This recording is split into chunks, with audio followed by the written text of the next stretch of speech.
উত্তরাধুনিক বাংলা কাব্যজগতে জীবনানন্দ দাশ একজন উজ্জ্বল নক্ষত্র। কিন্তু আপনি জানেন কি, জীবনানন্দ তার নামের পরে যে দাস পদবী ব্যবহার করেন তা কি তাদের পূর্বপুরুষদের পদবী ছিল? আসুন জেনে নেওয়া যাক এই ভিডিওতে।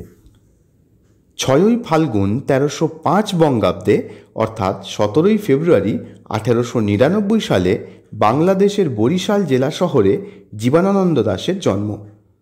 জীবনানন্দের পিতা সত্যানন্দ দাশ এবং মাতা কুসুম কুমারী দাস।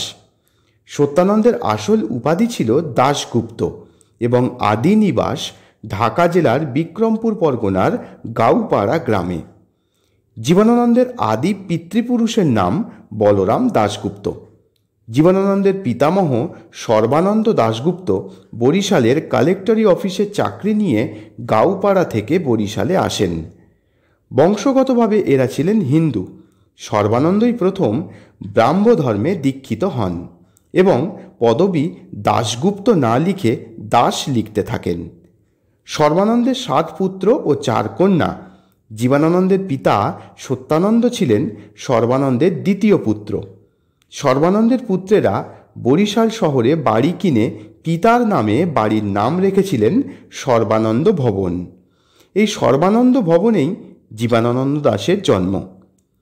জীবনানন্দের পিতামহের সময় থেকেই তারা দাশগুপ্ত পদবীর বদলে দাস পদবী ব্যবহার করতে শুরু করেন এবং সেই পদবী ব্যবহার করলেন জীবনানন্দের পিতা এবং পুত্র জীবনানন্দ স্বয়ং।